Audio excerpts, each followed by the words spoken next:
Hello, boring dreamers. Today, we are going to trade our comfortable memory foam mattresses for a straw pallet in a drafty attic. We are going to descend the back stairs of a grand Victorian country house, not as the lords and ladies who sip tea in the drawing room, but as the invisible ghosts who make that tea appear. We are going to scrub, polish, and scour until our fingers bleed, exploring the hidden machinery of class, labor, and soot that kept the 19th century running. You probably won't survive this.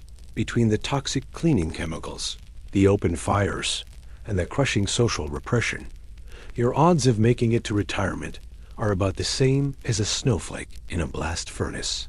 So before you get comfortable, take a moment to like the video and subscribe, but only if you genuinely enjoy what I do here. Also, let me know where you are watching from and what time it is. I love seeing the timestamps roll in from the future. Now, dim the lights, maybe turn on a fan for that soft background hum, and let's ease into tonight's journey together. You open your eyes. It is pitch black. The air in the room is so cold that you can see your breath pluming in the dark like a tiny personal steam engine. You are lying on a narrow iron bed in the attic of a massive house in Yorkshire, or maybe London. It is 5 a.m. The sun hasn't even thought about rising yet, but you must. You are a housemaid, perhaps a lower housemaid or a tweenie. You are the bottom of the pyramid. If you don't get up right now, the fire won't be lit. If the fire isn't lit, the water won't boil. If the water doesn't boil, the cook can't make coffee. If the cook can't make coffee, the butler will be grumpy. And if the butler is grumpy, your life isn't worth living. You throw off the thin, scratchy wool blanket and shiver violently as your bare feet hit the wooden floorboards. There is no heating up here. Heat is a luxury for the lower floors. You pull on your cotton stockings, your simple print dress, and your white apron. You tie your hair back into a severe bun and cover it with a mob cap. You cannot have a single loose hair. You grab a candlestick, light it with a lucifer match, which smells sharply of sulfur, and open the door.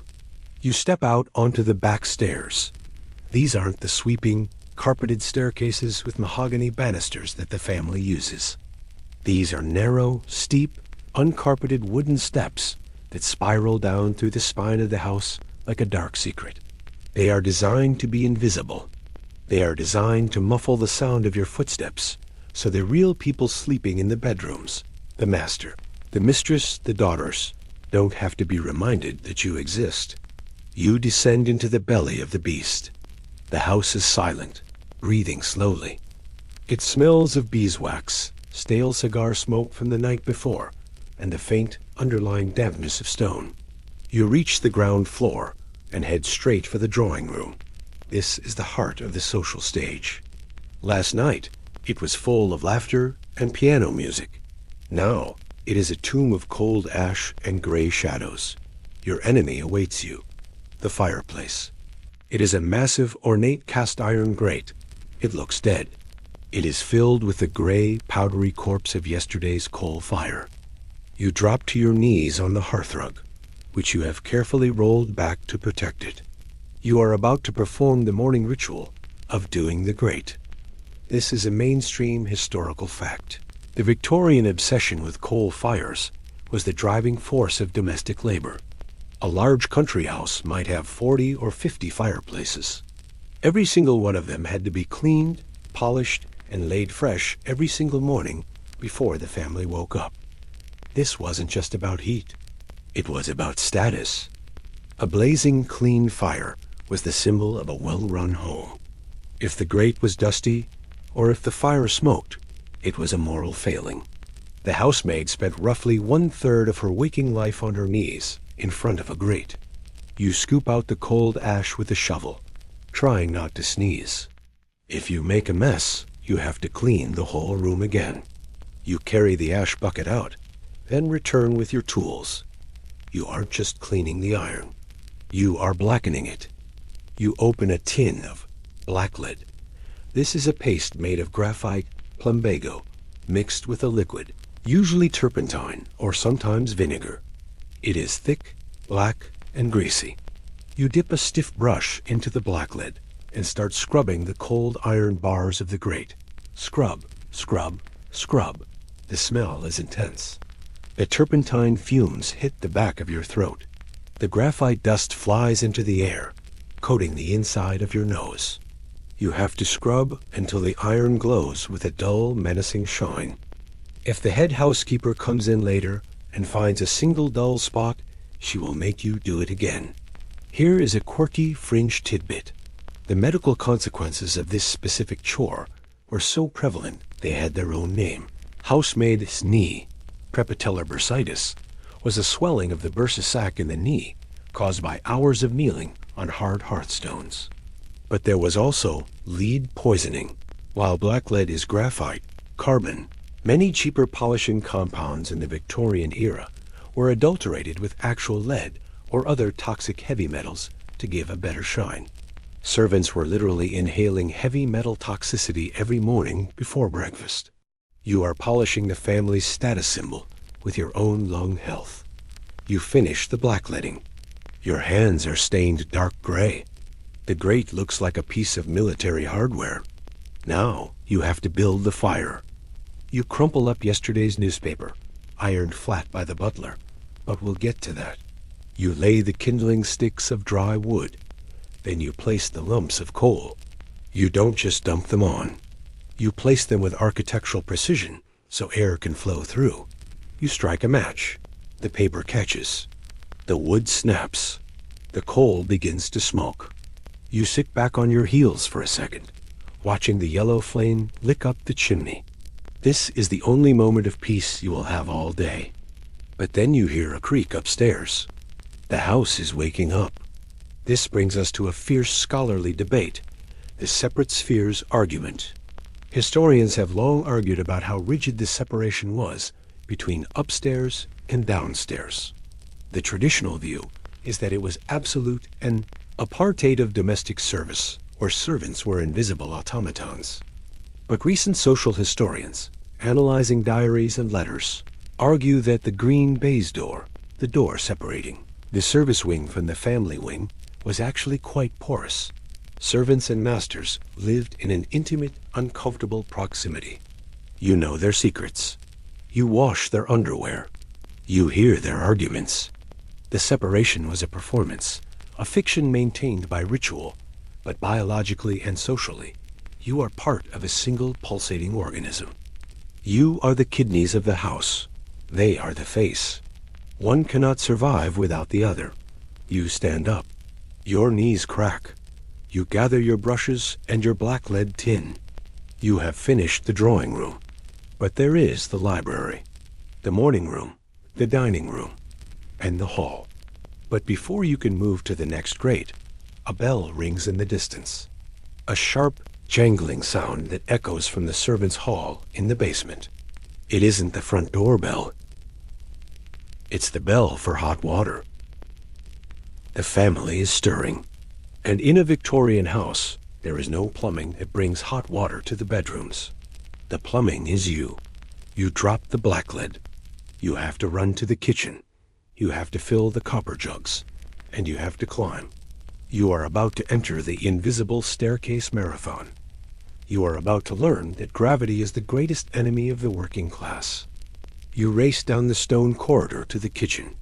The air here is already thick with steam. The great cast iron range, the eagle, or the flavel, is roaring. A kitchen maid, her face red and sweaty, is ladling boiling water from the side boiler into a row of tall copper jugs. These are dainty teapots. They are hot water cans. They are cylindrical, polished to a mirror shine, and when full, they weigh about 20 to 30 pounds each. You grab 2 of them, one for the master's dressing room, one for the mistress's bedroom. The copper handles are hot. You wrap a cloth around your hands. Now you climb. You head back to those spiral wooden stairs. You are carrying 50 pounds of boiling liquid. The stairs are narrow, steep, and twisting. If you slip, you will not only break your neck, you will boil yourself alive. But you can't go slow. The master wants his shaving water now, and it has to be hot. If it cools down by the time you reach the second floor, you are in trouble. You are the plumbing system. This is a mainstream historical fact. In the mid-Victorian era, even wealthy homes that had a water closet, toilet on the ground floor, rarely had piped hot water to the bedrooms. The technology existed, pumps and pipes were available. The architecture of these massive old houses made retrofitting them a nightmare. So, the solution was human labor.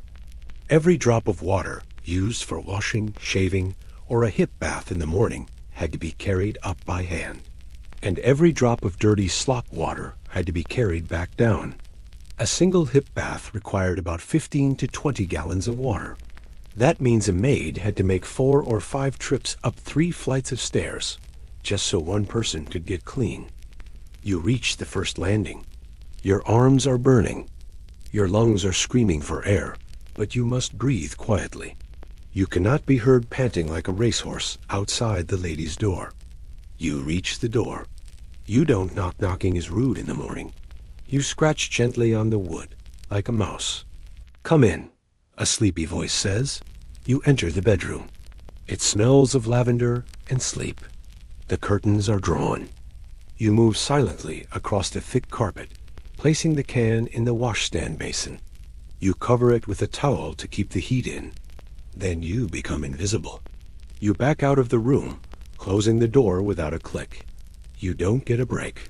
You have to go back down and get more water for the nursery, then the guest rooms. Here is a quirky fringe tidbit. The sheer physical output of a housemaid was studied by Victorian social reformers, and the numbers are terrifying. A typical housemaid walked an estimated 15 to 20 miles a day, mostly involving stairs while carrying heavy loads. In terms of energy expenditure, it was comparable to the daily caloric burn of a coal miner or a soldier on the march. But unlike soldiers, housemaids were often fed a diet that was purposefully light, tea and bread, because it was believed that heavy meat would make women coarse or sluggish. You are running a marathon every day on a diet of toast crumbs. You finish the water run.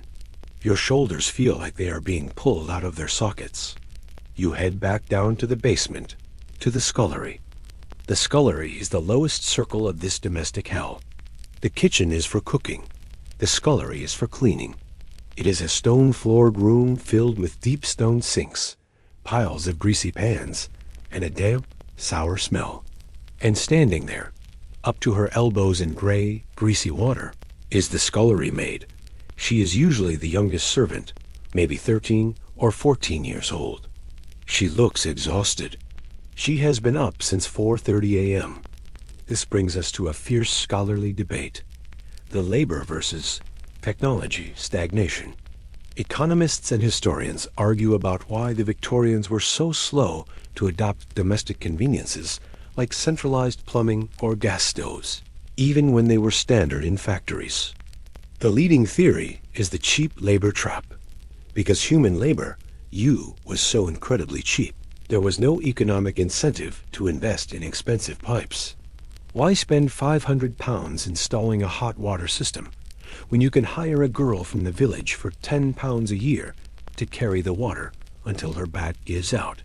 The abundance of desperate poor people effectively paused technological innovation in the home for 50 years. You look at the scullery maid. She is crying silently. She is holding a copper saucepan. It is encrusted with the burnt remnants of last night's heavy French sauce. To get it clean, she can't just use Dawn dish soap. She has to use chemistry. She is holding a block of soda. You are about to witness the scullery maid's soda burns. You are about to see what happens when you combine caustic chemicals with teenage skin in a world before rubber gloves. You step off the bottom step of the spiral staircase and into the scullery. If the kitchen is the heart of the house, the scullery is the stomach, the place where everything is broken down, digested, and disposed of. The air here is different. It doesn't smell of roasting meat or spices like the kitchen next door. It smells of hot liquor, that greasy, gray water left over from boiling vegetables, mixed with the sharp, metallic tang of copper and the chemical bite of soda. You are standing on a flagstone floor that is permanently wet. To keep your feet dry, you stand on duckboards, wooden slats laid over the stone. In front of you is a deep, square stone sink, and hunched over it is the scullery maid. She is the lowest-ranking female servant in the entire house. She is often called a slavey. She is likely 14 years old.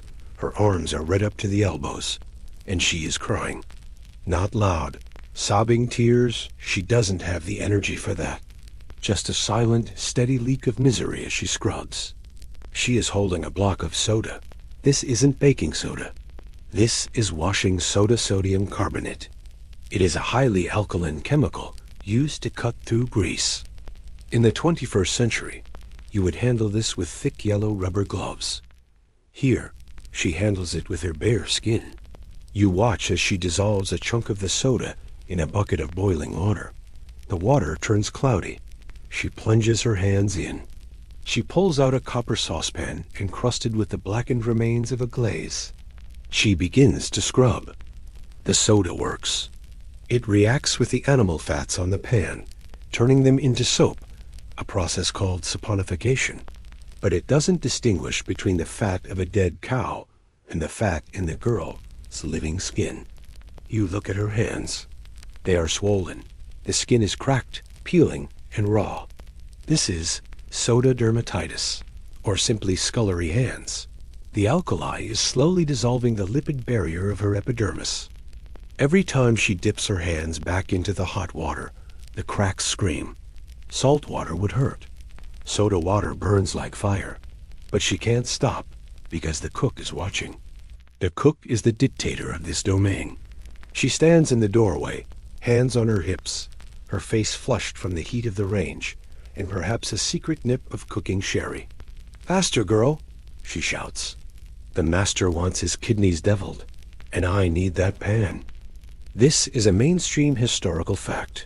The hierarchy of the Victorian kitchen was brutal. The cook answered only to the housekeeper. The kitchen maids answered to the cook, and the scullery maid answered to everyone. She was the whipping boy. She had to wake up before the cook to light the range, often at 5 a.m., and she couldn't go to bed until every single pot from the 12-course dinner was scrubbed, dried, and hung. Scullery maids often worked 16 to 18 hours a day. It was a life of such intense drudgery that many of them suffered from. Housemaid is knee, and washerwoman's thumb before they were 20. You watch the girl grab a handful of sand. Yes, sand. Soda isn't enough for the burnt bits. She keeps a box of sharp river sand by the sink. She uses it as an abrasive, scouring the copper until the metal shines. The friction wears away her fingerprints. But the shine isn't just for vanity. It is a matter of life and death. You look at the inside of the copper pot. It has a thin lining of tin. If the girl scrubs too hard and wears the tin away, or if she leaves acidic food in the pot too long, the copper reacts. It forms verdigris, a green, poisonous copper salt. If the master eats verdigris, he gets violently ill. He might die. And if the master dies of poisoning, the first person the police will look at is the girl with the red hands. So she scrubs with a terrified precision, trying to clean the pot without killing the family. The cook storms over. She grabs a heavy iron pan from the drainer. She inspects it. Grease! She screams, pointing to a tiny speck. You lazy wretch! She throws the heavy pan back into the sink. It splashes boiling soda water into the girl's face. The girl doesn't flinch. She just wipes her eyes with her apron and starts scrubbing again. Here is a quirky fringe tidbit. The obsession with grease wasn't just about cleanliness. It was about the perquisites, perks. The cook considered the animal fat, the dripping, to be her personal property. She would meticulously collect every drop of fat from the roasting pans. Why? Because she could sell it. The rag-and-bone man would come to the back door and buy the clarified fat to make candles or soap. A good cook could double her salary just by selling the master's grease out the back door. If the scullery maid washed the fat down the drain, she wasn't just being dirty. She was stealing the cook's bonus. You stand in the corner, feeling the humidity soak into your own clothes. The air is filled with the smell of wet iron and caustic steam. It is a sensory prison. This brings us to a fierce scholarly debate, the slavery versus service argument. Victorian reformers often compared the life of a scullery maid to that of a slave. They had no freedom of movement. They were physically abused. The cook was legally allowed to hit them, and they were paid a pittance, maybe £5 to £8 a year. However, other historians argue that for a girl from a starving rural family, this was a step up. It offered food, shelter, and a uniform. It was a career ladder. If she survived the scullery, she might become a kitchen maid, then a cook. It was a lottery ticket bought with pain. Was it exploitation, or was it the only lifeboat available in a sea of poverty? The girl finishes the copper pot. She rinses it. She holds it up. It gleams like gold in the dim light. It is a beautiful object, created by ugly labor. The cook grunts her approval and snatches it away. You realize that this entire mansion, the gleaming silver, the sparkling glass, the polished grates, is a machine that converts human health into shine. The brightness of the drawing room is directly proportional to the redness of the scullery maid's hands. You need to leave. The steam is suffocating you. You back out of the scullery, through the kitchen, and into the butler's pantry. The atmosphere changes instantly. It is quiet here. It smells of silver polish and newspapers. You see the butler. He is the king of the downstairs world. He is calm, dignified, and terrifying. He is standing at a table. He is holding a hot iron. But he isn't ironing a shirt. He is ironing the news. You are about to witness the absurd ritual of the ironing of the Morning Post. You are going to see how the Victorian obsession with hygiene and crispness extended even to the daily paper. You thought ironing sheets was tedious? Wait until you see a man ironing the obituary section. You slip out of the humid, screaming hell of the scullery and cross the corridor into a different world. You enter the butler's pantry. The silence here is heavy, almost religious. The air is cool and dry. It doesn't smell of burning fat or caustic soda. It smells of green baize, silver polish, dry tea leaves, and authority. This is the male sanctuary of the house. This is where the alcohol is kept, where the silver is guarded, and where the butler rules. You see him standing at a baize-covered table. He is an imposing figure, immaculate in his morning suit. He looks like a bishop preparing for a sacrament. But in his hand, he holds a heavy, cast-iron box iron, glowing with heat from the red-hot metal slug inserted inside it. And on the table, spread out perfectly flat, is today's edition of the Morning Post, or the Times. He is ironing the news. You watch, mesmerized. He moves the iron with a practiced, fluid grace swish, swish. Steam rises from the paper. A distinct smell fills the small room. The scent of hot wood, pulp, and baking oil. It smells like a library that caught fire. Why on earth is a grown man, the highest-ranking servant in the house, spending 20 minutes flattening a newspaper? It isn't just because the master likes crisp paper, though he does. It is a matter of chemistry and clothing. This is a mainstream historical fact. Victorian newspapers were printed using oil-based inks that took a long time to dry. In the damp, foggy climate of London or the countryside, the paper arrived from the newsagent, damp from the press. If the master picked up a damp paper at the breakfast table, the black ink would transfer instantly to his fingers. Worse, if he was wearing his pristine white cuffs, or, heaven forbid, white gloves, the ink would ruin them. In a world where a clean white shirt was the ultimate sign of status, because it showed you didn't work in a factory, black ink stains were a disaster. So the butler baked the ink dry. He was essentially curing the print. You watch as he turns the page. He irons the foreign affairs. He irons the stock market. He irons the obituaries. He is literally sanitizing the world before presenting it to his employer. Here is a quirky fringe tidbit. By the late 19th century, this ritual took on a darker medical dimension. The germ theory of disease was beginning to take hold in the public imagination. The upper classes were terrified of the great unwashed, the poor people living in the slums. And where were newspapers printed? In the dirty, crowded industrial districts. Who delivered them? Ragged newsboys who might have scarlet fever or cholera. The newspaper was seen as a vector of infection, a dirty object from the street invading the sanctuary of the home. Ironing the paper wasn't just about ink. It was about sterilization. The heat killed the imaginary bacteria of the poor. The master could read about poverty without catching it. The butler finishes the last page. He picks up the paper. It is stiff, warm, and crackling. It stands up on its own. He folds it precisely. He places it on a silver salver. He will carry it to the breakfast room and place it on a special wooden reading stand, so the master doesn't even have to hold it if he doesn't want to. You look at the butler's hands. They are soft, white, and uncalloused. Compare them to the raw, bleeding hands of the scullery maid you just left. This brings us to a fierce scholarly debate, the conspicuous labor argument.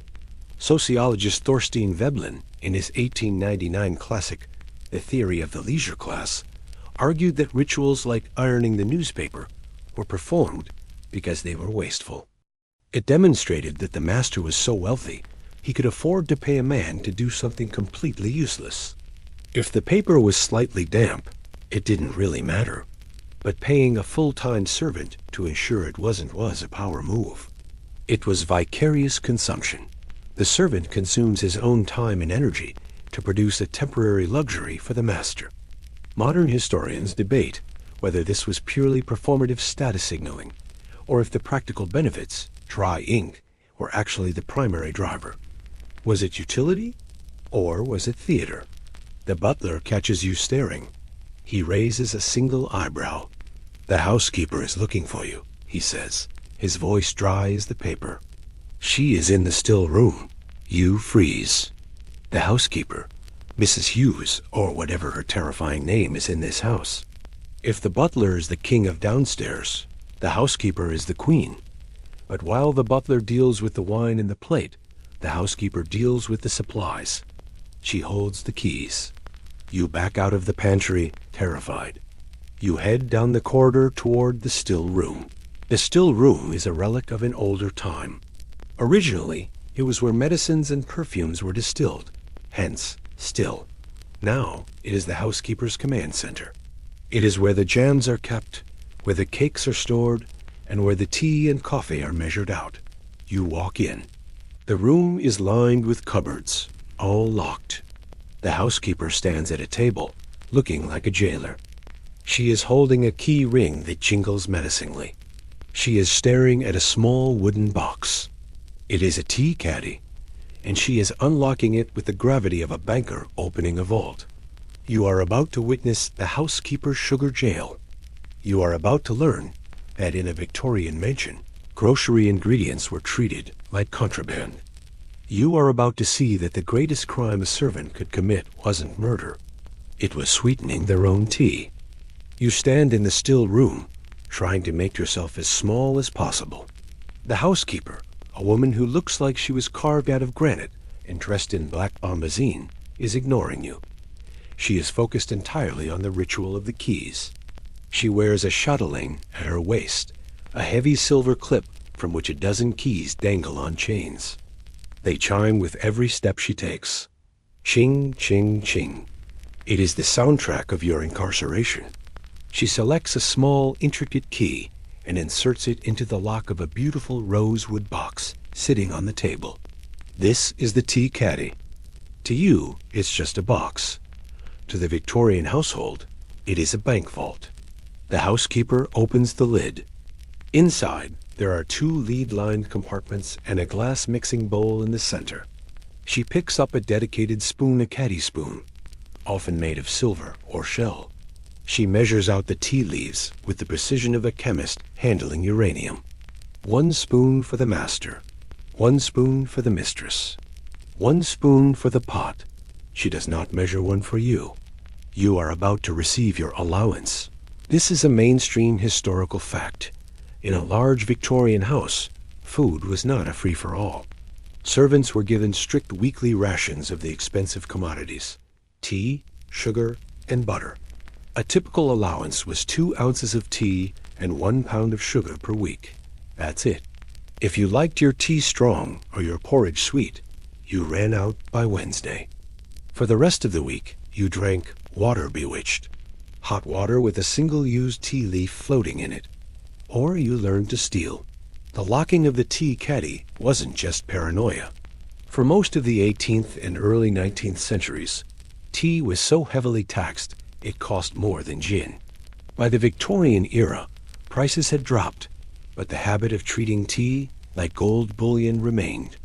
The housekeeper snaps the caddy shut and locks it. Click. Now she turns to the sugar. She isn't holding a bag of domino granulated. She is holding a sugar loaf. It looks like a white artillery shell. It is a solid, rock-hard cone of refined sugar, standing about a foot high. It is wrapped in thick, indigo blue paper. To get sugar out of this rock, she has to use violence. She picks up a pair of sugar nippers. They look like terrifying, oversized pliers with sharp jaws. She grips the cone and squeezes. Crack! A lump of sugar breaks off. She nips it again and again, breaking the large chunks into smaller, irregular lumps that can fit into a teacup. This is why Victorian sugar bowls came with sugar tongs. You couldn't just spoon this stuff. You had to pick up the jagged little rocks. Here is a quirky, fringed tidbit. The blue paper that wrapped the sugar loaves was incredibly valuable to the servants. The indigo dye used in the paper was water-soluble. Thrifty maids would hoard the empty sugar wrappers, soak them in water, and use the blue liquid to dye their stockings, or to blue the white laundry, making yellowing cotton look stark white again. In some rural areas, they even boiled the paper to make a very weak, very sad fake ink for writing letters home. Nothing in the house was wasted, especially if it was stolen from the trash. The housekeeper weighs your pound of sugar chunks. She dumps them into your apron pocket or a small paper twist. Make it last, she says. Her eyes narrow. And don't let me catch you with a pocket again. She is referring to the pocket. Victorian, women's dresses often had a massive, separate pocket tied around the waist under the skirt. It was a cavernous storage space. For a servant, it was the primary smuggling vehicle for stolen food.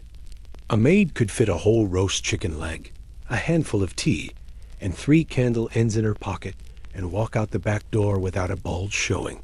This brings us to a fierce scholarly debate: the moral economy of theft. Historians argue about how servants viewed this pilfering.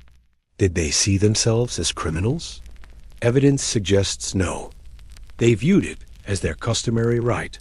If they worked 16 hours a day making the food, surely they had a right to the leftovers? They distinguished between taking food, candle ends, small scraps, and stealing money, jewelry, silver. Taking a silver spoon was a crime.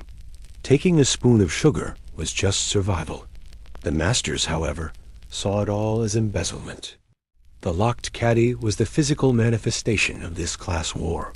The housekeeper was the border guard between the haves and the have-nots. She dismisses you with a wave of her hand. You curtsy, clutching your precious sugar, and back out of the room. You need to get to the hall. You need to set the table for the servants' breakfast. But on your way, you pass the brushing room or the servants' cloakroom. You hear a strange puffing sound. Poof, poof. You peek inside. You see the footman. He is the peacock of the staff. While you are invisible in your print dress, he is meant to be seen. He is the livery servant. He stands by the door.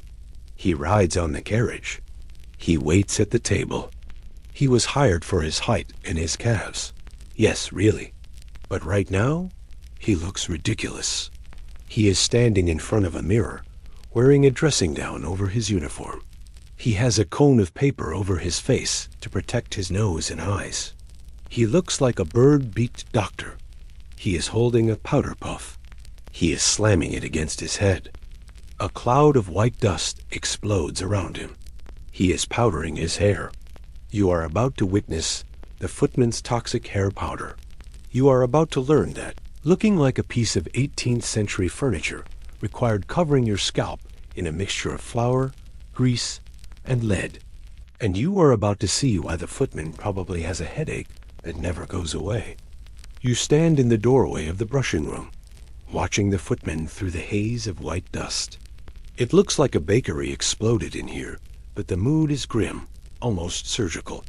The footman is transforming himself into a ghost. First, he had to apply the pomatum.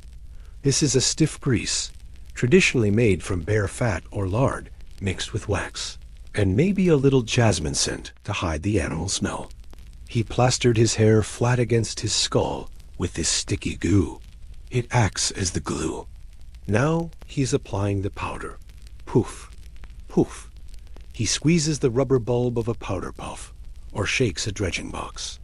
The white dust settles into the grease, turning his hair into a solid, matte white helmet. You cough. The air tastes chalky. You are witnessing a living fossil. By the mid-Victorian era, almost no one in polite society powdered their hair anymore. That fashion died out in the late 1700s. But in the grandest houses, the aristocracy forced their footmen to keep doing it. Why? Because it looked old money. It showed that the family had been rich for a long time. It made the servants look uniform, identical, and distinctly not like the family. This is a mainstream historical fact. The practice of powdering servants was kept alive, partly by the guinea tax. In 1795, the British government placed a tax of 1 guinea, 21 shillings, per person per year on anyone who wore hair powder. The middle classes immediately stopped wearing it to save money. But the super rich, the dukes and earls, kept paying the tax for their footmen as a flex. Every powdered head you saw in a hallway was a walking receipt.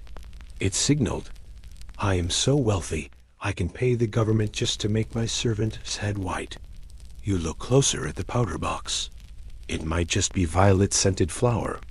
But if the master is cheap, or if the footman wants a really bright white, it might contain something else. White lead. Here is a quirky fringe tidbit. The beauty industry of the 19th century was a chemical minefield. Many whitening powders contained lead carbonate. It covered well and stayed white. But as the footman sweats under the heavy wool of his livery and the heat of the gas lamps, his pores open. The lead dust mixes with the sweat and the grease. It seeps into his scalp. It is a slow-motion poisoning. Footmen were famous for having bad teeth, headaches, and palsy, all classic symptoms of chronic lead exposure.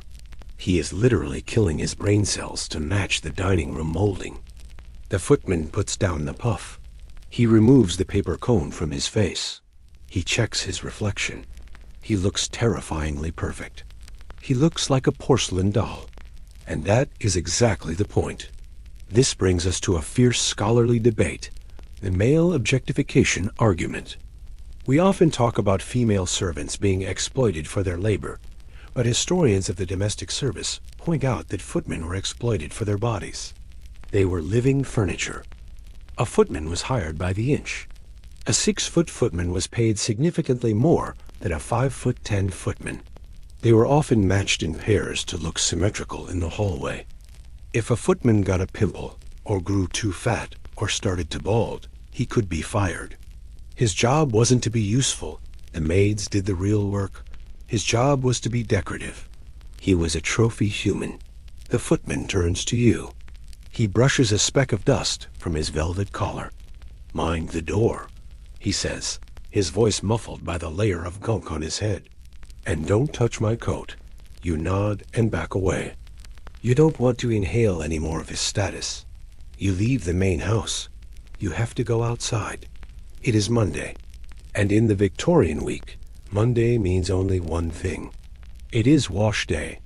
You cross the cobbled courtyard to the wash house, a separate stone building where the wet work happens.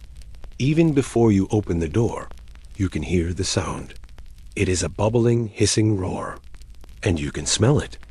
It smells of wet wool, strong lye, and urine. You open the door and walk into a wall of white fog. The air is 100% humidity and 100 degrees. You see the washerwomen women with arms like tree trunks, standing on wooden pattens to keep their feet out of the chemical sludge on the floor.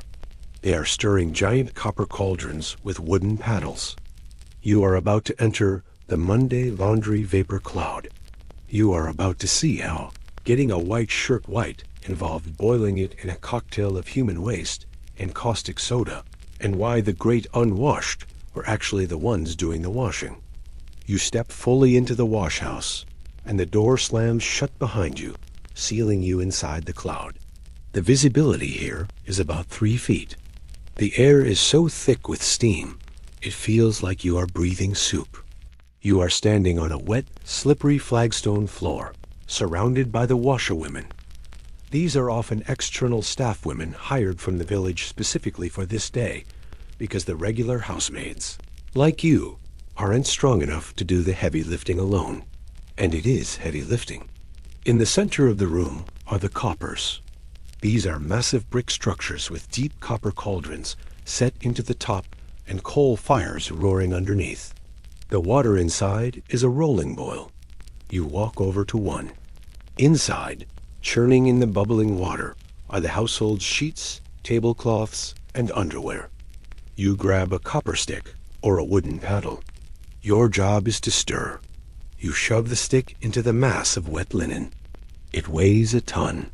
Wet fabric is incredibly heavy, and the suction of the boiling water fights you every inch of the way. You heave, pull, and twist. Your back muscles scream. You are essentially wrestling a giant, boiling squid for 10 hours straight. But it's the smell that hits you hardest. The outline promised you urine, and here it is. While the Victorians were moving toward commercial soaps, for stubborn stains and specifically for scouring wools, or bleaching heavily soiled linens, the old ways persisted. Chamber lye, stale, fermented urine, is rich in ammonia. It is a powerful degreaser and bleacher. In many country houses, the contents of the chamber pots weren't just thrown away. They were collected, allowed to ferment, and used as a pre-soak or added to the wash for extra whitening power. So, you are stirring a cocktail of boiling water, shaved tallow soap, caustic soda, and the family's own ammonia. The vapor rising from the pot burns your eyes. It tastes metallic and foul. This is a mainstream historical fact. Monday was universally wash day across the English-speaking world. Why Monday? Because it allowed the women to rest on Sunday, physically and spiritually, to build up the strength for the ordeal. Also, it gave the linen 4 days to dry, be ironed, be aired, and be mended before the next Sunday. It was a military operation. In a large mansion, the weekly wash could consist of over 500 items, from massive banquet tablecloths to tiny lace handkerchiefs. If the weather was bad and the clothes couldn't be dried outside on the bleaching green, the house would be draped in damp, steaming fabric for a week, creating a damp chill that everyone dreaded. You move from the copper to the dolly tub. This is a wooden barrel where you use a dolly, a wooden stool on a stick to agitate the clothes that are too delicate for the boil, but too dirty for a light rinse. You churn the dolly back and forth. Swish, thwack, swish, thwack. It acts like a manual washing machine agitator, powered entirely by your rotator cuff. Then comes the danger zone, the mangle.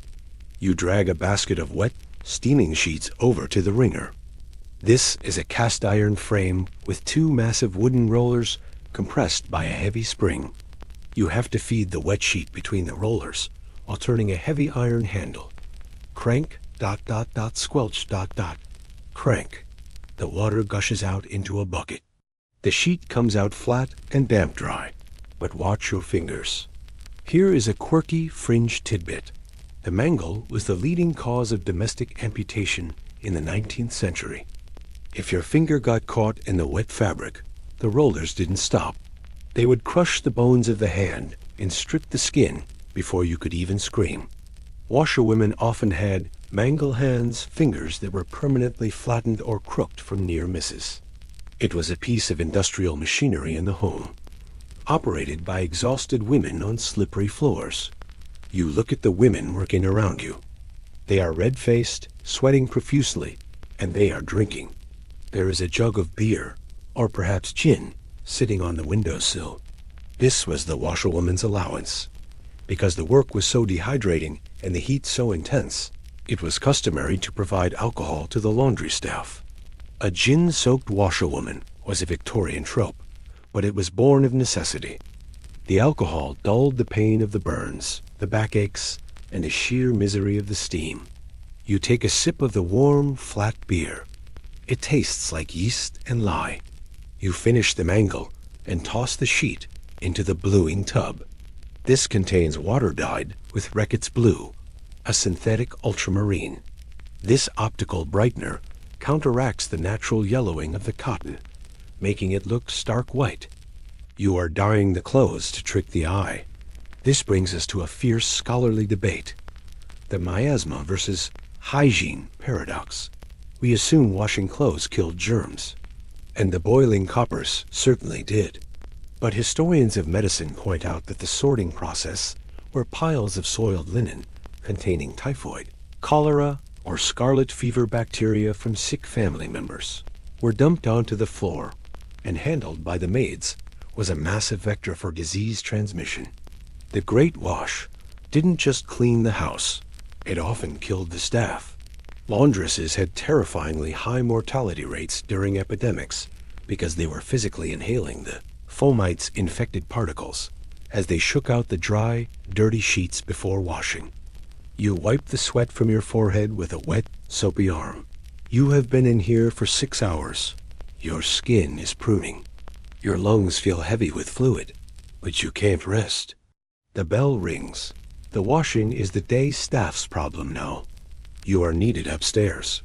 Tonight is a dinner party. A big one. The master has invited 12 guests.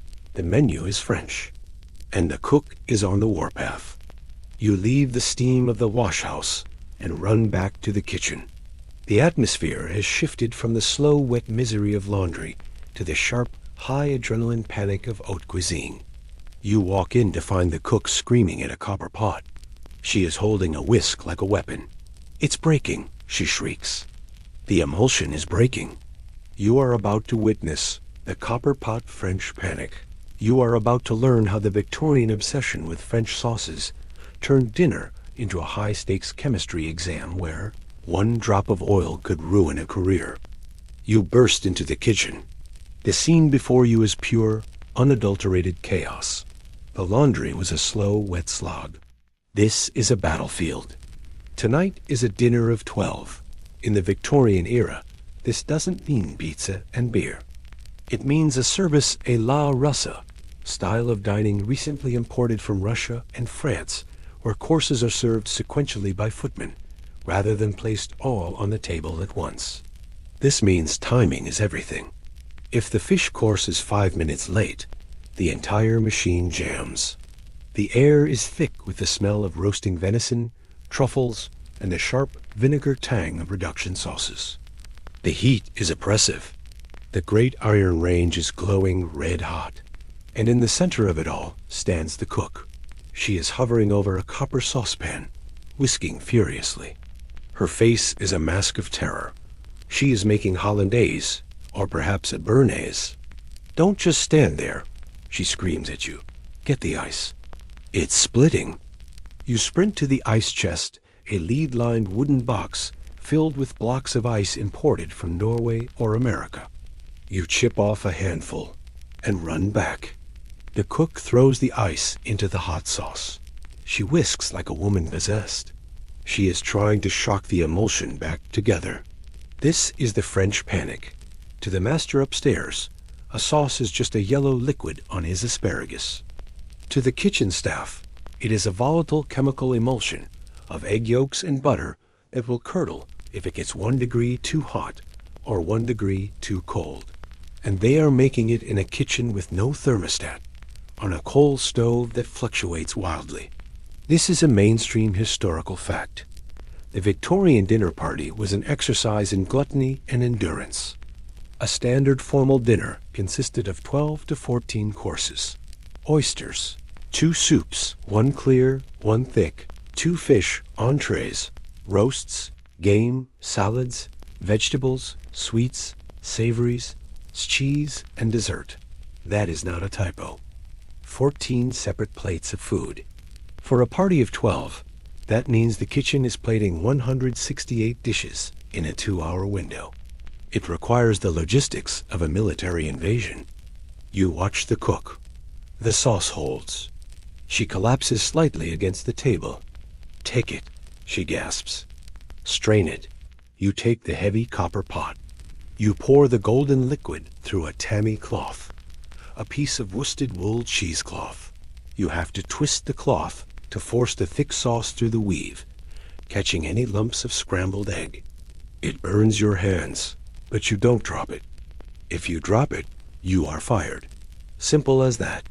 Here is a quirky fringe tidbit. The obsession with clear soups, consomme, led to a bizarre kitchen ingredient: eggshells. To clarify a stock and make it perfectly transparent, Victorian cooks would crush raw eggshells and egg whites into the boiling broth. The proteins would coagulate, forming a raft that floated to the top, trapping all the impurities and dirt. You would then skim the dirty scum raft off, leaving a crystal clear liquid. Essentially, the beautiful soup served to the king was filtered through kitchen garbage. The butler enters. He looks like an executioner checking his watch. "The fish is going up," he announces. The footmen line up. They grab the silver platters. They march out in a procession. You are left in the wake of the service. But the work isn't done. The entrees are next. This brings us to a fierce scholarly debate. The male chef versus female cook. Divide. In the grandest houses, like the Duke of Westminster's, the head of the kitchen was a French male chef de cuisine. He was paid an astronomical salary, sometimes £150 a year, and treated like an artist. In slightly smaller, but still wealthy houses, like this one, the head was a female English cook. She was paid half as much, £40, £60, and treated like a mechanic. Historians argue this was an about skill. Female cooks were often technically superior at the English roasts the family actually liked, but about prestige. Hiring a Frenchman who screamed and threw knives was a status symbol. Hiring a quiet English woman who made perfect pie was just ... sensible. And the Victorians hated being sensible. The cook is plating the sweetbreads now. She is using a piping bag, a relatively new invention. She is piping mashed potato borders around the meat. "Don't touch the edges," she barks at a kitchen maid. You grab a pile of dirty copper pots. They have to be washed now, because they are needed for the savory course in 20 minutes. You run back to the scullery. The scullery maid is still there, looking like a zombie. You toss the pots into the sink. "Soda," you yell. "Fast." She dips her raw hands back into the water. You run back to the kitchen. The pace is accelerating. The roasts are coming out. The game course, pheasants, is going in. But amidst the chaos, you notice something small. A hall boy, a low-ranking male servant, basically a male scullery maid, is sitting in the corner by the back door. He isn't cooking. He isn't washing. He is holding a pair of boots. They are the master's riding boots. They are caked in mud from the morning hunt. And the hall boy is crying. He has been told to make them shine like glass before the master needs them tomorrow. But the mud is stubborn, and the blacking is hard. You realize the dinner party isn't just about food. It's about the appearance of effortlessness. The guests must never know that the sauce almost split. They must never know the copper was scrubbed with sand. And they must never know that the boots they see tomorrow or cleaned by a boy crying in the dark. You walk over to him. You can't help him, you have your own panic, but you recognize the look. It's the blacking despair. You are about to witness the hall boy's boot blacking. You are about to enter the toxic, dark world of Victorian shoe polish, a substance so foul it arguably killed Charles Dickens' childhood, or at least traumatized it. You are about to learn why the shiniest object in the house is also the dirtiest. You step away from the culinary war zone of the kitchen, leaving behind the frantic whisking and the screaming cook. You retreat into the shadows of the boot hole. This is usually a small, windowless cupboard under the stairs or a partitioned corner of the back passage. It is the domain of the hall boy. The hall boy is the male equivalent of the scullery maid, but with less water and more mud. He is the lowest-ranking male in the house. His name is probably William or Thomas, but the butler just calls him Boy. His job is to do everything the footmen don't want to do.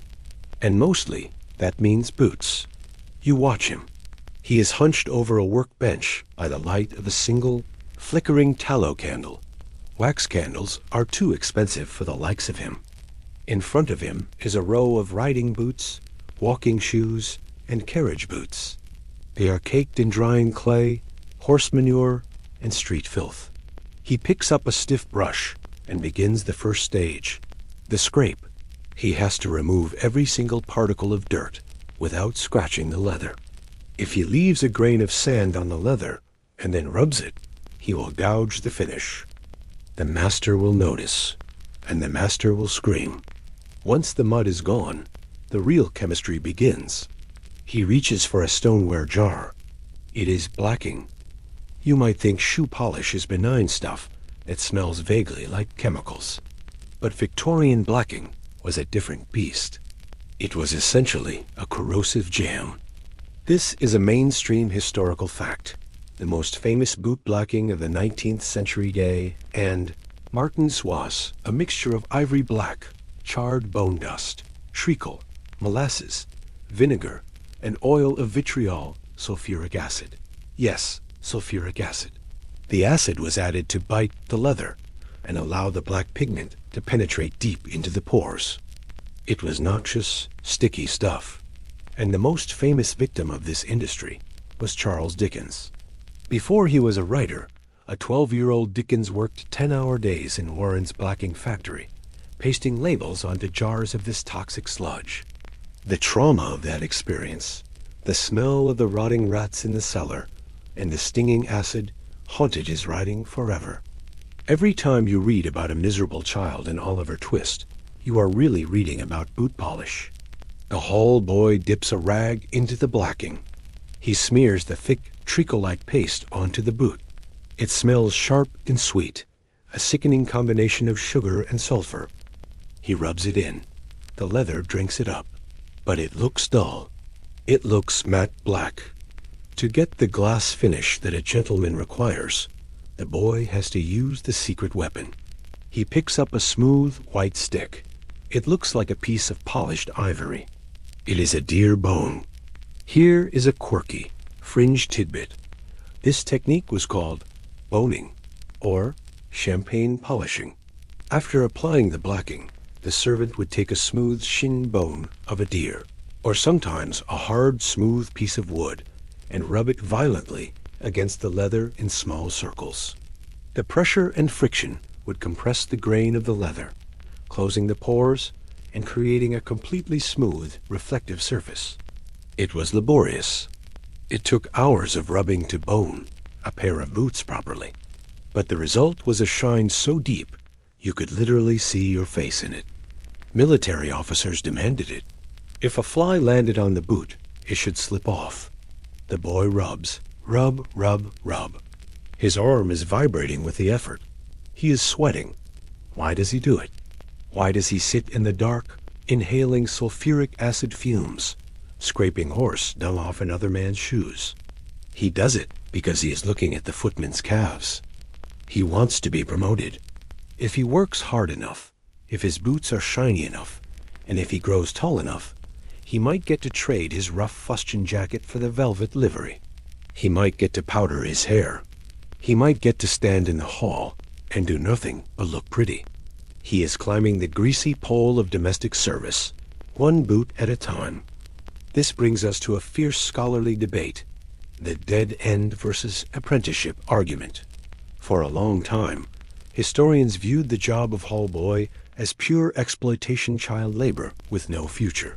But records from large estates show that many hall boys did become footmen, and then valets, and eventually butlers.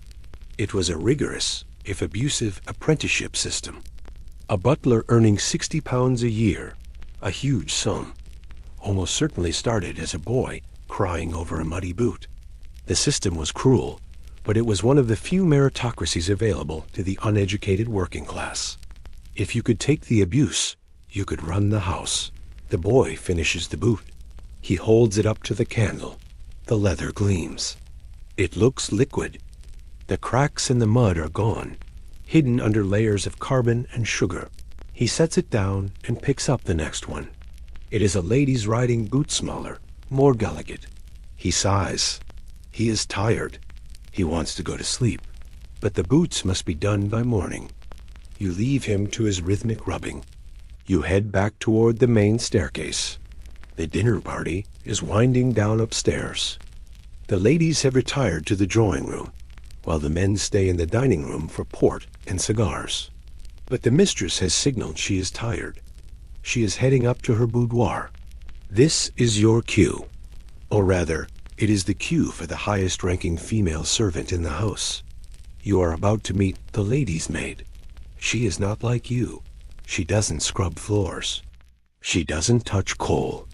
She has soft hands, and she speaks a little French. She is the mistress's confidant and keeper. But right now, she has a job that requires the strength of a stevedore and the precision of an engineer. She has to get the mistress out of her armor. You are about to witness the tight lacing of the corset. You are about to enter the boudoir, the most intimate room in the house, to see how the Victorian silhouette was constructed through bone, steel, and breath-holding. You are about to learn that taking a dress off was harder than putting it on. You leave the hall boy rubbing his eyes and his boots in the dark, and you ascend. You climb past the green baize door, up the main staircase, and into the hallowed sanctuary of the mistress's boudoir. The transition is jarring. You have gone from the smell of sulfuric acid and mud to the scent of orris root, violet powder, and warm beeswax. A fire here is bright and clean, thanks to your scrubbing at 5 a.m. The mistress is standing in the center of the room. She looks exhausted. The dinner party was a success, but maintaining the posture of a Victorian lady for 4 hours spine straight, laughing at boring jokes, eating without letting your stomach expand, is an athletic feat. Standing behind her is the lady's maid. The lady's maid is the aristocrat of the servants. She is often French, or pretends to be. She wears silk, not cotton. She answers only to the mistress. And right now, she is performing the most delicate operation of the night. She is unpicking the lock. The mistress is encased in a silk dinner dress. It is a marvel of engineering, held together by dozens of hidden hooks and eyes. The maid deftly unhooks them. The heavy bodice falls away. Underneath, the mistress is not naked. She is wearing a chemise, a linen shift, and over that, the architect of the Victorian silhouette, the corset. You are staring at the whalebone cage. This is a mainstream historical fact. When we say whalebone, we don't mean actual bone. A corset made of rib bones would be heavy and brittle. Victorian corsets were made of baleen, the keratin plates found in the mouths of filter-feeding whales. Baleen is a biological plastic. It is strong, flexible, and molds to the body when warmed by body heat. In the mid-19th century, the demand for tiny waists drove the whaling industry to the brink of extinction. You are looking at a garment that is literally constructed from the devastation of the North Atlantic ecosystem. A maid moves to the back of the mistress. She finds the laces. Swish. She loosens the knot. The mistress lets out a sound that is half gasp, half groan. It is the corset sigh. For the first time in 6 hours, her diaphragm can fully descend. Her lower ribs, which have been compressed inward, spring back out. You see the angry red welts on her skin, where the busk, the rigid stiffener at the front, has pressed into her solar plexus. This is the reality of tight-lacing.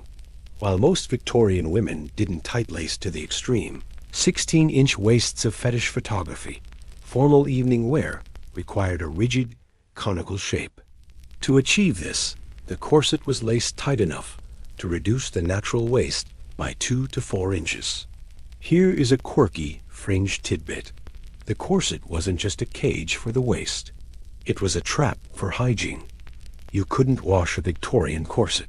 If you put baleen and steel in hot water, the steel rusted and the baleen warped.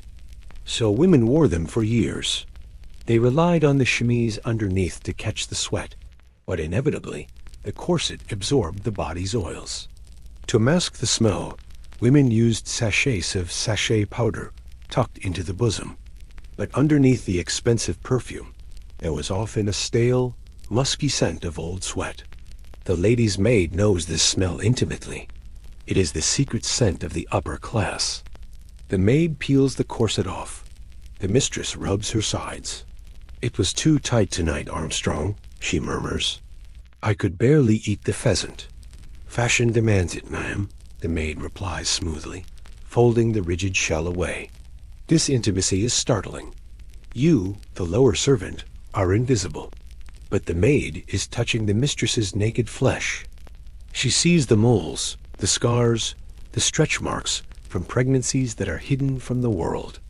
She knows when the mistress is menstruating. She knows if the mistress is gaining weight. This knowledge is power. A lady's maid who talks can destroy a reputation, so she is paid in cast-off clothes and secrets.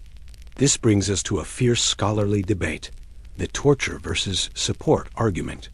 For decades, feminist historians viewed the corset as a patriarchal instrument of torture, a literal cage that rendered women weak, fainting, and submissive, the fainting couch theory.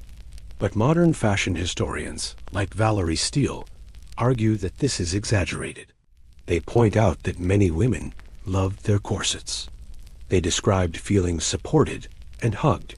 Without a corset, they felt sloppy and physically vulnerable, like going without a bra today, but multiplied by 10. Was the corset a prison, or was it erotic capital?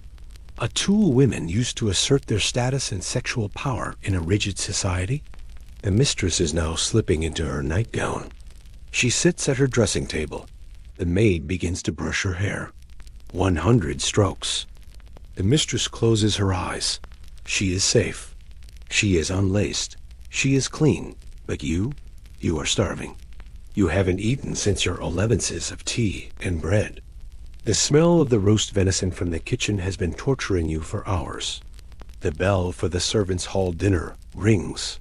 It is 9:30 p.m. The family has eaten. Now the ghosts get to feast. You leave the warm, violet-scented boudoir and head back down the invisible stairs. You descend past the ground floor, past the baize door, into the basement. You enter the servants' hall. This is your dining room. But don't think you can just grab a plate and sit anywhere. The table here is a minefield of social etiquette that rivals the Queen's court. You are about to enter the hierarchy of the servants' hall. You are about to witness a dinner where the seating plan is determined by how much money your boss makes, and where the butler is treated like a god. You thought the snobbery was upstairs? You haven't met the butler. You step into the servants' hall. After the frantic, steam-filled chaos of the kitchen and the hushed tension of the boudoir, you might expect this room to be a place of relaxation. You might imagine a scene like a pub, with people laughing, loosening their collars, and complaining about the boss. You would be wrong. The servants' hall is not a pub. It is a court. And tonight, court is in session. A long, scrubbed wooden table runs down the center of the room. At the far end, the lower servants, the scullery maid, the hall boy, the tweenies are already standing behind their chairs, looking terrified. They are waiting for the procession. The door opens. The upper servants arrive. It is a solemn parade. The butler enters first, followed by the housekeeper, then the master's valet, and finally the lady's maid. They walk with their chins high, moving with the slow dignity of monarchs. They take their seats. The butler sits at the head of the table. The housekeeper sits at the foot. To the butler's right sits the lady's maid. To his left, the valet. Only when they are seated does the butler nod. "Sit," he says. You all sit. The bench scrapes against the stone floor. You are about to eat dinner, but you are also participating in a rigid piece of theater designed to reinforce the very class system that keeps you scrubbing grates. This is a mainstream historical fact. The hierarchy of the servants' hall was strictly enforced and mirrored the hierarchy of the family upstairs. This was known as the order of precedence. The butler and housekeeper were addressed as Sir and Ma'am, or Mrs. Hughes, regardless of marital status, by the lower staff. They were the pug's parlor set. They ate the meat course in the hall to oversee the staff, but for the dessert and tea courses, they would physically leave the room and retire to the housekeeper's private sitting room, pug's parlor, to eat delicacies denied to you. This separation ensured they never became too familiar with the lower orders. You look at your plate. It is a slice of roast mutton, boiled potatoes, and cabbage. It is solid, heavy food fuel for the machine. It is washed down with small beer, or table beer, a low-alcohol brew that is safer than water and considered a necessary source of calories. You eat in silence. Conversation is forbidden for the lower ranks. You cannot speak unless the butler speaks to you, and he rarely does. He is too busy talking to the valet. You listen to them. They aren't talking about their families or their dreams. They are talking about politics. They are talking about the master. Lord Palmerston is making a mess of the Foreign Office, the butler declares, cutting his mutton elegantly. Indeed, the valet replies. My lord was saying just this morning that the cabinet's in shambles. They are mimicking their employers. They have absorbed the opinions, the accents, and the mannerisms of the people they serve. They are gentlemen's gentlemen. Here is a quirky, fringe tidbit. The identification with the master was so complete that visiting servants were often addressed by their master as titles. If the Duke of Norfolk came to stay, his valet would be addressed by the other servants simply as Norfolk. If the Bishop of York visited, his valet was York. At the dinner table, you might hear the butler say, "Pass the salt, Norfolk." It was a bizarre identity theft. The valet became the Duke downstairs. He expected the best seat, the best beer, and the most respect, purely because his employer owned more land than yours. You chew your tough mutton. You are sitting below the salt. In medieval times, the salt cellar marked the division between the family and the servants. Here, it marks the division between the upper and lower servants. You are on the wrong side of the salt. You are in the splash zone of the hall boys' soup. The valet looks down the table at you. He notices a button is loose on your cuff. He sneers slightly. Standards are slipping, Mr. Carson, he says to the butler, gesturing vaguely in your direction. The butler glares at you. You shrink into your chair. This brings us to a fierce scholarly debate. The labor aristocracy paradox. Why were servants so cruel to each other? Social historians argue that domestic service was a deferential community. The upper servants had a vested interest in maintaining the class system because their own status depended on it. A butler was only a king if he had a scullery maid to rule over. If the system collapsed and everyone was equal, he was just a guy in a borrowed suit opening doors. Therefore, the most vicious policing of class boundaries didn't come from the Duchess upstairs. It came from the butler downstairs. They were the gatekeepers of a system that exploited them, enforcing the rules more strictly than the people who made them. The meat course ends. The butler wipes his mouth with a napkin. He stands up. The housekeeper stands up. The valet and lady's maid stand up. "You may finish your meal," the butler says to the room. Then they march out. They are going to Pug's parlor for cheese, port, and gossip. They are leaving you with the hall boy and the scullery maid. The door closes. The tension in the room snaps. Shoulders drop. The hall boy wipes his nose on his sleeve. The scullery maid lets out a long, ragged sigh. Did you see her face? The kitchen maid whispers, mocking the cook. She looked like she'd swallowed a lemon. Laughter ripples through the room. This is the real servants' hall. For 10 minutes, you are human beings again. You complain about the sore knees, the heavy trays, the cold attic. But you can't relax too much. The air in the room is getting heavy. It's not just the smell of the mutton fat congealing on the plates. It's the light. You look up at the gas bracket on the wall. It is hissing softly. HSSSSS. The flame is a bright, wavering yellow fan. It casts harsh shadows in the corners of the basement room. You are tired. Your eyes are stinging. You rub them, thinking it's just fatigue. But it isn't. You are being slowly poisoned. You are about to explore the slow poison of gaslight. You are about to learn why Victorian houseplants kept dying, why book bindings crumbled into dust, and why you feel a constant low-grade nausea every evening. The miracle of modern lighting is actually a sulfur factory in your living room. You leave the temporary camaraderie of the servants' hall. The laughter fades behind the heavy door, replaced by the silence of the corridor. It is evening now.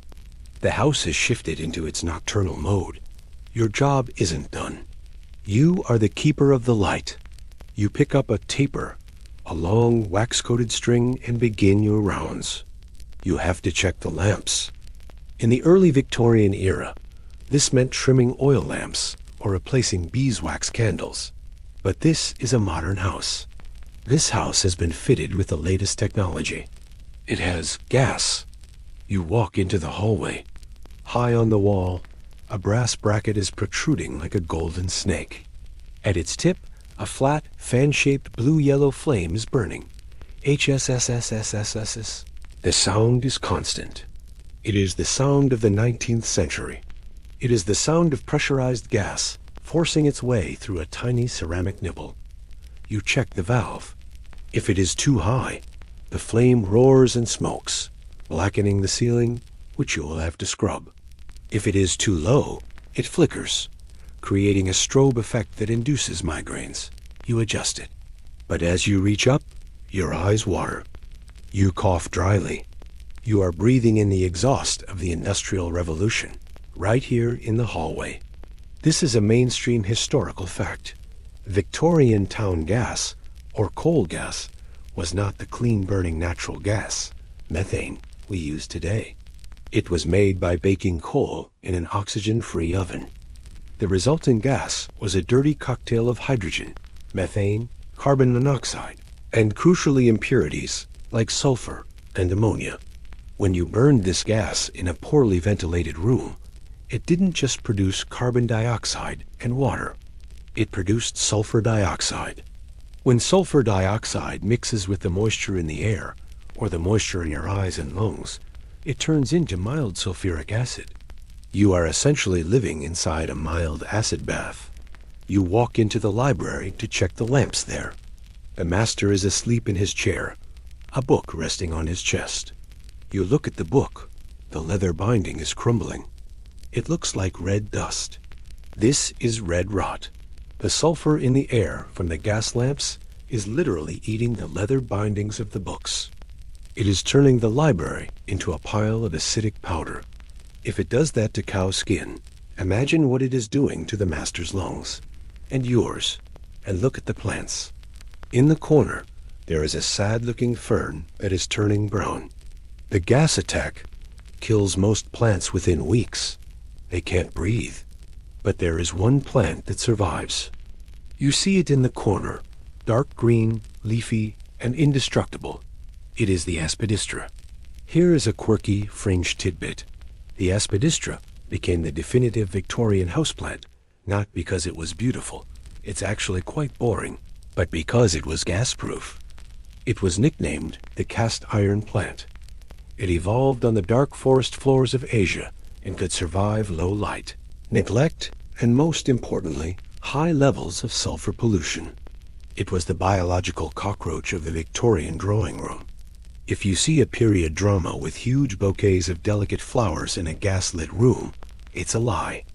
The real Victorian room contained a single, unkillable aspidistra and a lot of dead ferns. You continue your rounds. The air in the upper corridors feels hot and stuffy. This is the gas headache. Gas lights burn oxygen at a terrifying rate. A single batwing gas burner consumed as much oxygen as 5 people. In a room with a chandelier of 12 burners, the effect was like having 60 invisible people breathing up all the air. So the room is hypoxic. It is hot, it is full of sulfur, and it is filled with carbon monoxide. You feel a wave of nausea. You lean against the wall. This is the vapors that ladies were always fainting from. It wasn't because they were delicate flowers.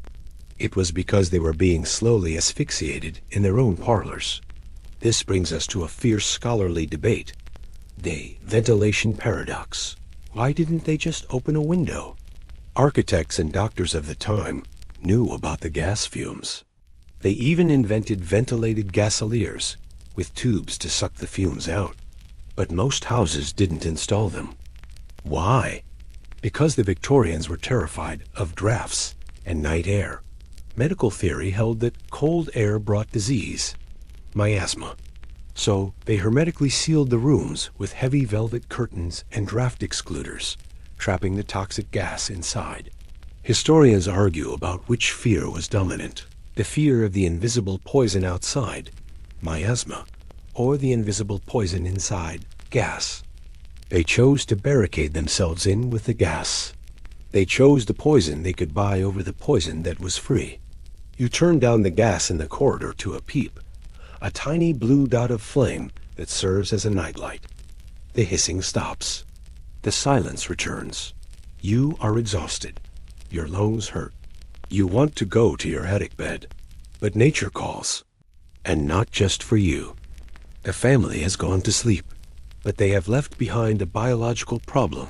There are no toilets on the upper floors. There are no flushing mechanisms in the bedrooms. There are only ceramic pots under the beds, and someone has to deal with them. You are about to embark on the chamber pot midnight run. You are about to face the reality of a world that wrapped itself in silk and silver, but hadn't figured out how to make waste disappear. You are about to handle the slops. You stand in the corridor, holding a heavy tin bucket with a lid. It is this slop pail. The gas has been turned down. The house is silent. But your work isn't quite done, or rather, the most humiliating part of it is just beginning. In the 21st century, you press a chrome lever and the problem disappears into a magical pipe, carried away to a treatment plant miles away. In the Victorian mansion, the pipe is you. You have to enter the bedrooms. You open the door to the guest room. The air is thick and stale, a mix of coal smoke, lavender water, and the unavoidable scent of human biology. You move to the bedside cabinet, or perhaps a piece of furniture that looks like a stack of leather-bound books or a mahogany stepladder. You lift the lid. It is a disguise. Inside, it is a commode, a wooden box containing a ceramic or pewter pot. You are about to handle the night soil. This is a mainstream historical fact. Even after flushing toilets, water closets, became available in the mid-19th century, they were usually confined to the ground floor or a single cloakroom for men. Most aristocrats believed that plumbing was noisy, vulgar, and prone to freezing or leaking. They didn't want pipes gurgling next to their bedrooms. So the chamber pot remained the primary nighttime facility well into the 1900s. In a house with 20 people, that means 20 pots. And every morning, and sometimes late at night for the sick or elderly, a housemaid had to physically carry gallons of human waste down the back stairs. You lift the ceramic pot out of the commode. It is heavy. You carefully pour the contents into your slop pail. You have to be silent. The guest is sleeping 3 feet away. Splashing is not an option. You cover the pail with a tight-fitting lid. But the lid doesn't stop the smell. You hold your breath. You move to the next room. And the next. Your pail is getting heavier. It now weighs 20 pounds. You are carrying a biohazard through a carpeted hallway. If you trip, if you stumble, it is a catastrophe that will get you fired instantly and probably blacklisted from service forever. Here is a quirky, fringe tidbit. The Victorians were so embarrassed by this reality that they invented elaborate technologies to hide it. There was a device called the silent commode. The lid was lined with rubber, and the pot was designed with a specific curve to muffle the sound of ... usage. There were also earth closets, invented by Rev. Henry Moule, which dumped a measured scoop of dry earth or ash over the waste every time you pulled a lever, effectively burying it like a cat. It was odorless and turned the waste into compost. But the aristocracy preferred the pot because the earth closet required a man to come and shovel dirt, which was intrusive. They preferred the maid to deal with the liquid reality. You reach the back stairs. You descend into the darkness, the metal handle of the pail digging into your palm. You have to take this to the sluice or the privy in the backyard, or to the single working water closet in the basement. This brings us to a fierce scholarly debate, the filth versus decency argument. Anthropologist Mary Douglas famously defined dirt as matter out of place. In the Victorian mind, waste was only dirty if it was seen. As long as it was hidden in a mahogany box or carried in a covered pail by an invisible servant, it was socially acceptable. The taboo of the toilet was so strong that they refused to build proper plumbing because admitting you needed a toilet upstairs was an admission of animal nature. They preferred to live in a house full of hidden pots rather than acknowledge the plumbing. It was a mass cultural delusion sustained by your labor. You empty the pail, you rinse it with carbolic acid, a sharp, burning disinfectant that stings your eyes. You scrub it. You are done with the slops. You wash your hands with harsh lye soap. You head back up the stairs. You are physically drained. The smell of carbolic acid clings to your skin. You pass the library door again. It is slightly ajar. You see a light. The master is not in bed. He hasn't gone up to use his commode. He is sitting in a leather wingback chair. He is staring into the dying embers of the fire. And in the corner, sitting on a hard wooden chair, perfectly still, is a man. It is the valet. He is waiting up. You are about to witness the valet's silent vigil. You are about to see the human cost of being a gentleman's gentleman.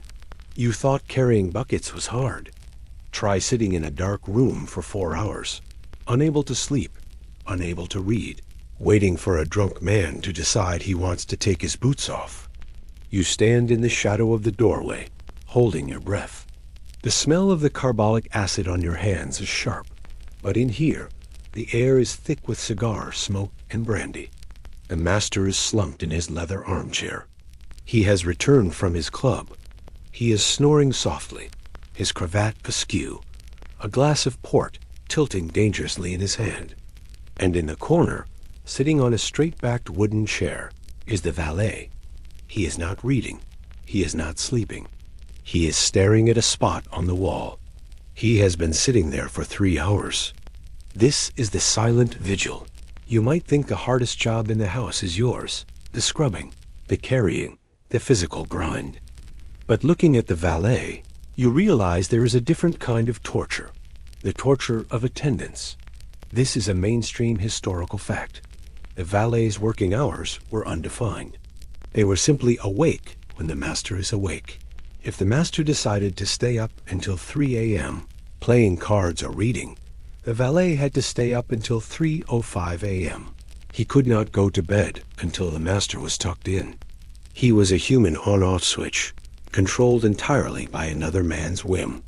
And unlike a factory worker who clocked off, the valet was never truly off as long as the master was in the house. You watch the valet. He shifts his weight slightly. His eyes are red-rimmed. He is bored beyond belief. Boredom is the occupational hazard of the upper servants. While you are frantic, they are stagnant. They spend hours standing in hallways, sitting in antechambers, waiting for a bell to ring. Here is a quirky fringe tidbit. This crushing boredom is exactly why alcoholism was rampant among valets and butlers. They had access to the wine cellar, and they had hours of empty time to kill. There was even a specific term for the secret drinking of servants, sucking the monkey, though that originally referred to sucking rum out of a coconut or a cask through a straw. It became slang for illicit sipping. A tipsy valet was a cliché of Victorian literature because, frankly, being sober while watching a man sleep in a chair for 4 hours was unbearable. The master snorts and stirs. The valet is instantly on his feet. He doesn't look tired anymore. He looks alert, solicitous. "Ready for bed, my lord?" he asks softly. The master grunts.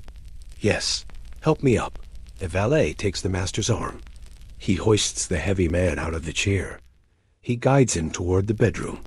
You follow quietly, fascinated by this strange dance.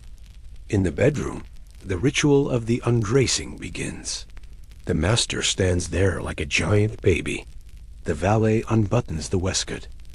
He unfastens the collar studs. He unties the cravat.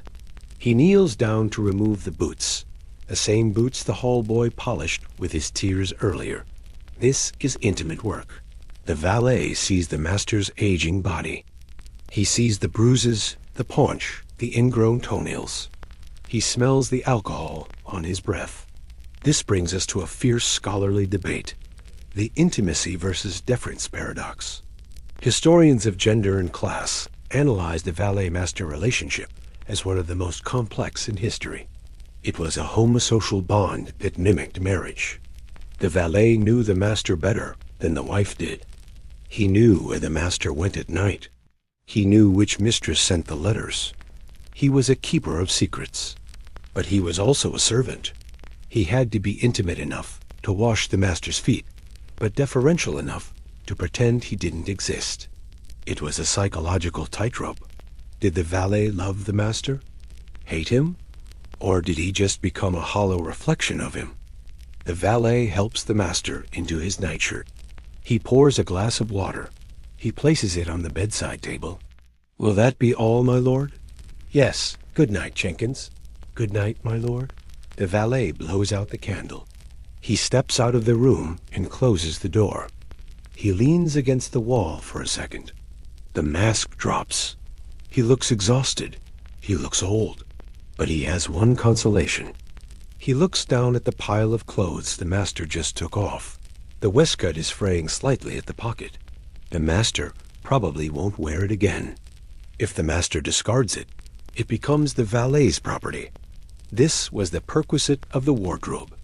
The valet had the right to the master's old clothes.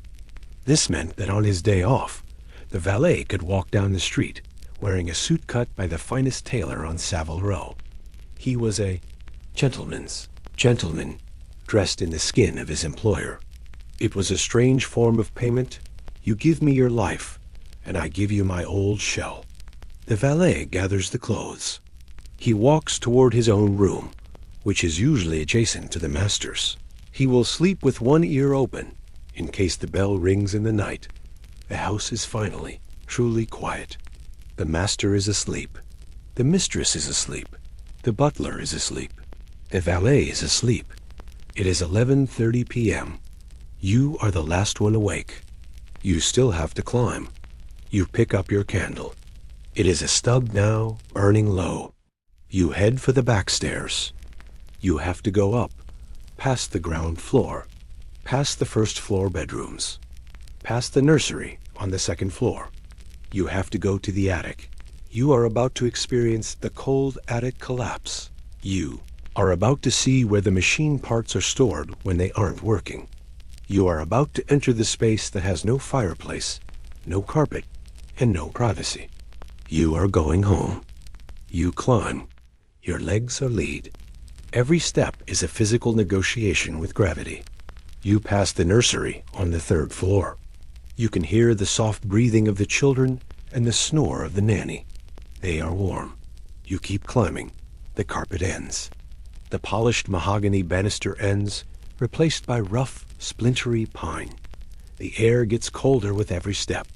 You are entering the roof space. You open the door to your room. It is the attic.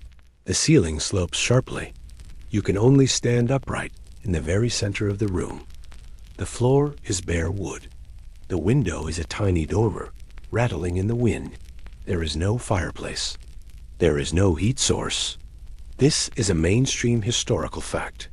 Victorian servants' quarters were notoriously unhealthy. Architects often designed them as an afterthought, tucking them into the dead space under the eaves. Because there was no insulation, the temperature in the attic fluctuated wildly. In the summer, the slate roof turned it into an oven. In the winter, it was a freezer. It was common for maids to wake up and find the water in their wash pitchers frozen solid. You are sleeping inside a refrigerator. You walk over to the bed. It is a narrow iron cot with a horsehair mattress that has been sagging since 1850. You are not alone. In the other bed, or perhaps in your bed, the kitchen maid is already asleep. She is curled into a tight ball, buried under a pile of old coats and thin blankets. You strip off your uniform. You hang it up carefully. If it gets wrinkled, you get fined. You put on your nightgown. It is cold, damp cotton. You shiver uncontrollably. Here is a quirky fringe tidbit. The lack of privacy in the attic was absolute. Servants rarely had their own rooms. They slept 2 or 3 to a bed. And crucially, there were no locks on the doors. This was by design. The mistress held the key.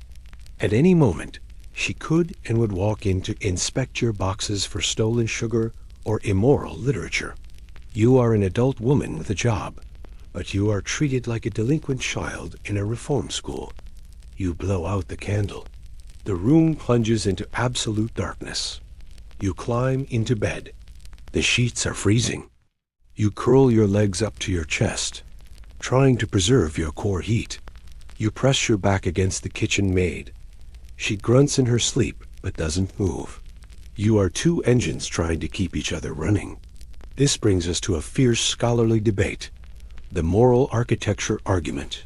Why were the servants put in the attic? Practicality?